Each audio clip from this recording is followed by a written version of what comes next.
Okay, we've covered some of the basics of very simple 2D simulation with our 3D. We've covered the white-on-white technique using the cell look edges to give us definition.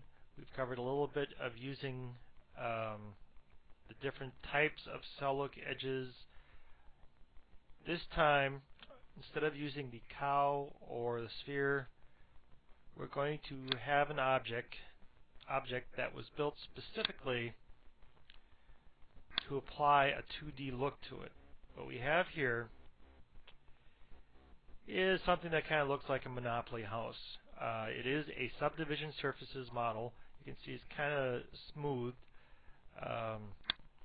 What level do we have it here? It defaults to 1. You can see it's a little rougher there. I'm going to leave it at 2. Normally I would have it higher, but for speed and such for the tutorial this will be fine. Go to my camera view, and it looks like that. Not real impressive.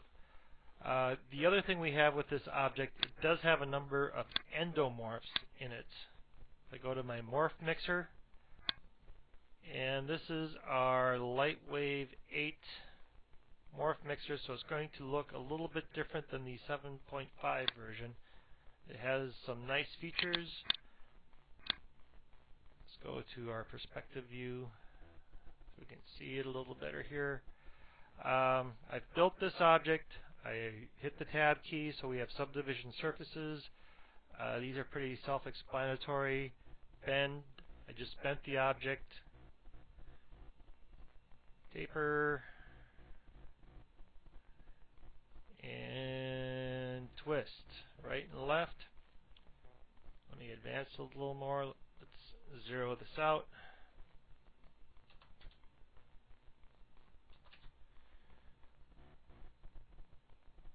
Advance, let it twist here.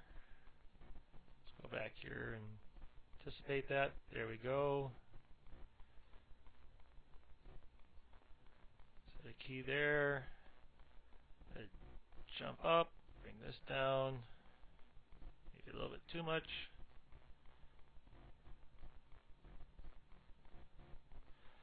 So we have a party going on in the house.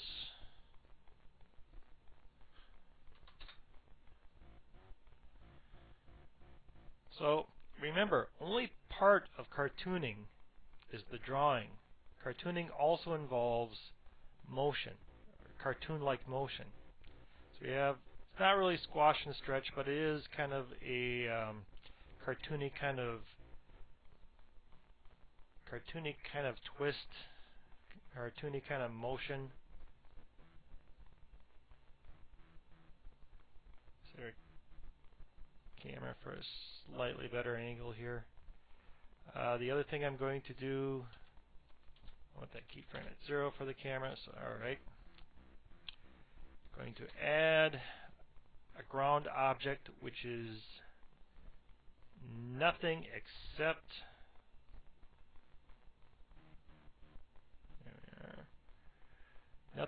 a huge polygon. Now, see how everything jumped away crazy? It's because my viewport is automatically scaling to the largest object, which is that big stinking ground plane.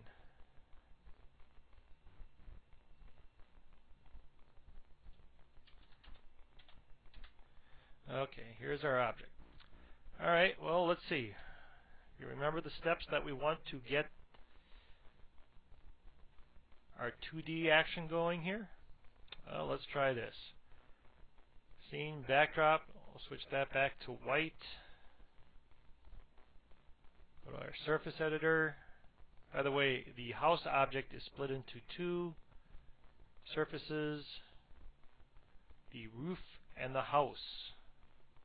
So we're going to start with the basics for both of them. Actually, let's save myself a step here. Go multi-select, 100% luminous. We'll leave that. And let's do the same thing for ground. Maybe we'll take that down just a little bit.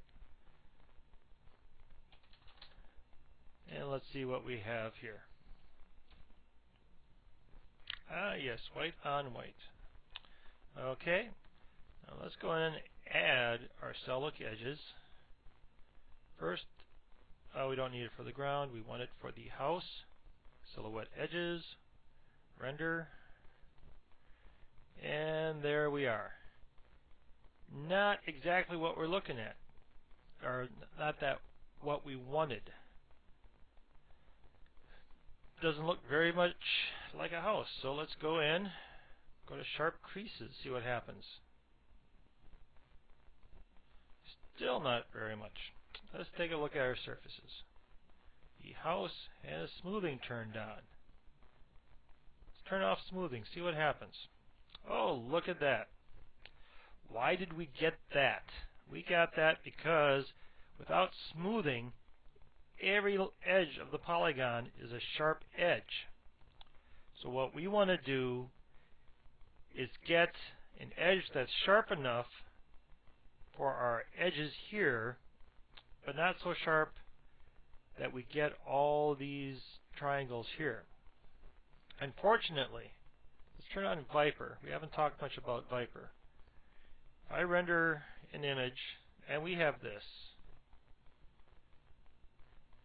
and you may like this, or there may be situations where this look is appropriate, and that's fine, go ahead and use it. Look at this. Our object's in there, we just can't see it because it's white on white. So we're going to go in, let's see, go to our house, turn smoothing back on. Let's knock it down a little bit. I'll do the same thing for our roof. And this is just taking a shot in the dark. But, you know, it's a pretty good shot. You know, we're pretty close. We're losing some edge there. Let's advance this so we got a slightly different look.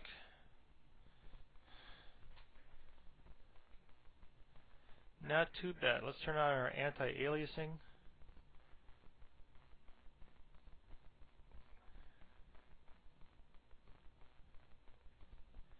And let's see what we have. We have, no, not so bad. Got our edges here and here, and those are pretty much the edges that we want. I mean, it's still looking pretty bland, but we're getting somewhere. So let's take another look at our settings here.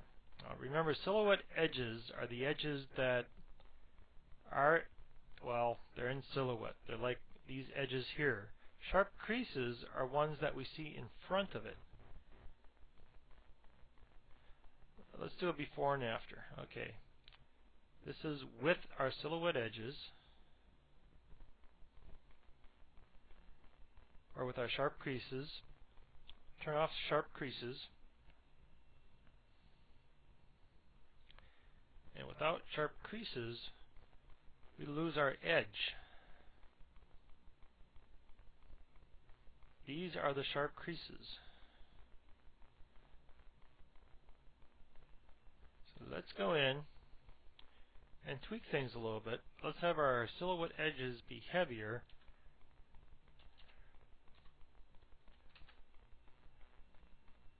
Than the silhouette edges.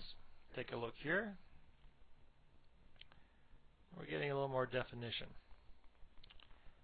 Now what's happening here is I did a small bevel to the roof to give me a sharper definition for the subdivision surfaces, and now that line doubling is coming back to bite me. So it looks like we have to tweak that smoothing a little bit. The question is, do I do it more or less? Well, I could think about it a long time and still not know the answer, or I could just punch in a random number. I increased it. Does that make it better or worse? Well, changed it. It changed it too much. So it looks like we have to go the other way.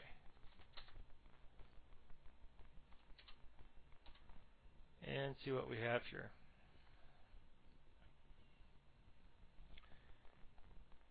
and it's close enough for us. Now, I'm getting tired of this white on white, so let's try changing the colors. Let's see. What color house do we want? Let's try a blue house. Okay. And a red roof. And let's see how that changes things. Well, it adds blue and red.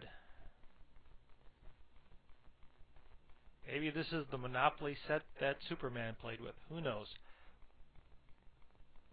It's still pretty bland.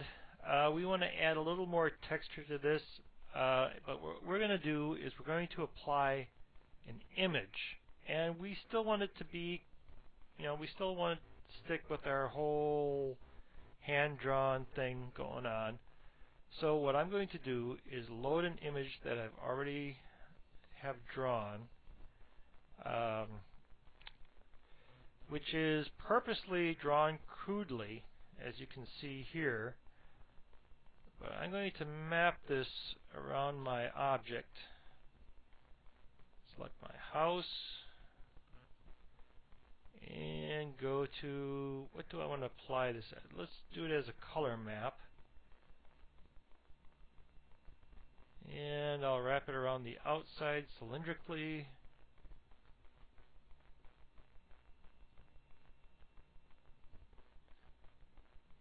And we'll make it go twice around, and let's see what this looks like. And it's kind of jumping up in the air. Let's try automatic sizing. Well, that's pretty close. I think I want to scooch things over a little bit. I'm going to go to my rotation.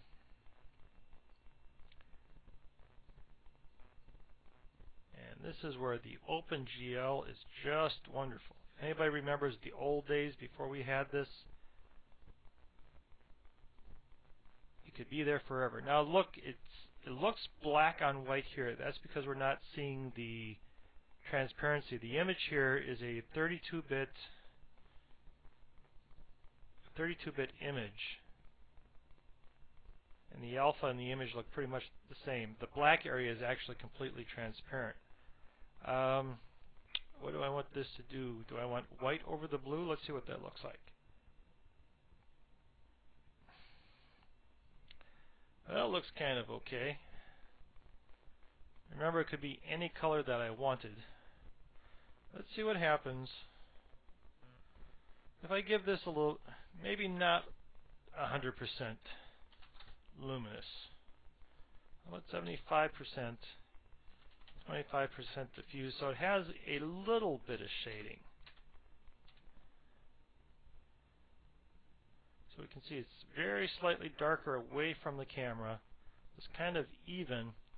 We're kind of getting to that whole cell look edge, but then we're getting some nasty stuff happening with our map. So instead of normal, I'm going to go additive.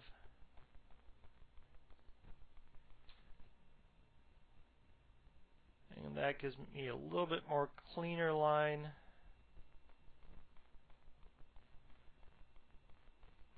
At this point, these edges are still kind of distinct, way too distinct for the purposes that I want, especially when I have these kind of crude drawing things here. So we want to break up that line a little bit, and we'll go over that in the next section.